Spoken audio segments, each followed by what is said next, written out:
Settle into a comfortable position and close your eyes. Take a few deep breaths, inhaling slowly to release tension and exhaling to let go of distractions. Now let us open our hearts to the Buddha's timeless guidance. Siddhartha Gautama, known as the Buddha, was born over 2,500 years ago in India. Though he was a prince, he left the palace after witnessing the realities of suffering, aging, and death. He sought enlightenment through extreme fasting and asceticism, but ultimately abandoned those extremes to discover the middle way. The middle way is a balanced path between indulgence and self-denial, a harmony that leads to true understanding. The Buddha's first teaching, the Four Noble Truths, reveals the nature of suffering and the way to its cessation. These truths are: first, life is filled with suffering. Second, the cause of this suffering is desire and attachment.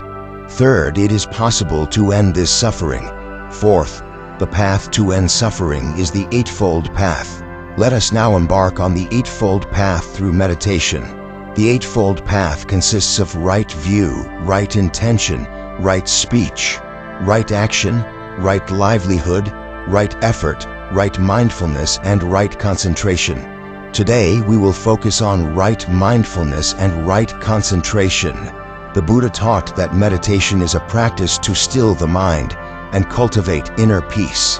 One powerful method is vipassana meditation, which involves observing the breath to remain present. Focus on your breathing now. Feel the air as you inhale, and notice the release as you exhale. If thoughts arise, do not judge them. Simply return your attention to your breath. The Buddha said, "Peace comes from within. Do not seek it without." Meditation is more than relaxation. It is a journey toward enlightenment.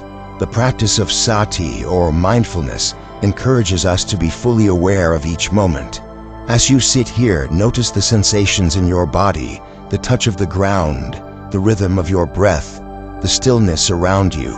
The Buddha emphasized that mindfulness helps us see things as they truly are, free from delusion.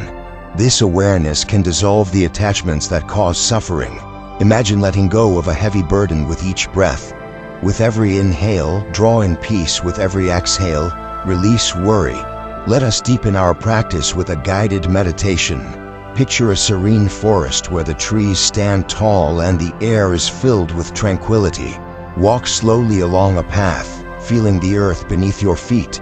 As you move, let your mind settle into the present moment. If distractions come, acknowledge them gently and return to the path. The Buddha taught that the mind is like a wild elephant, untamed and restless. Through meditation, we gently guide it back to stillness. Stay with this image for a moment, breathing in the calm of the forest, breathing out any tension. The Buddha's teachings on impermanence are central to this practice. In the Dhammapada, he said, "All conditioned things are impermanent. Everything, our joys, our sorrows, our fears, passes away." Recognizing this truth can free us from clinging. As you meditate, reflect on something in your life that feels heavy. Acknowledge its temporary nature. With each breath, let it fade, knowing that change is the nature of all things. This understanding brings a profound peace, a release from the struggle to hold on to what cannot last. Now, let us explore the concept of the 5 hindrances, which the Buddha identified as obstacles to meditation. These are sensual desire, ill will, sloth and torpor, restlessness and doubt.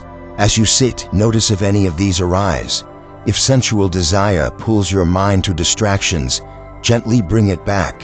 If ill will toward someone surfaces, offer compassion instead. If sloth makes you drowsy, sit up straighter and focus on your breath. If restlessness agitates you, anchor yourself in the present. If doubt clouds your practice, trust in the Buddha's path. Overcoming these hindrances strengthens our meditation and leads us closer to enlightenment. The Buddha's enlightenment came under the Bodhi tree, where he conquered Mara, the tempter, and attained nirvana. This moment teaches us that inner peace is possible through perseverance. As you meditate, visualize that tree strong-rooted, unshaken. Let it symbolize your own resilience. The Buddha's final words were, "All composite things decay. Strive diligently." This is an invitation to keep practicing, To keep seeking the stillness within, let us return to our breath.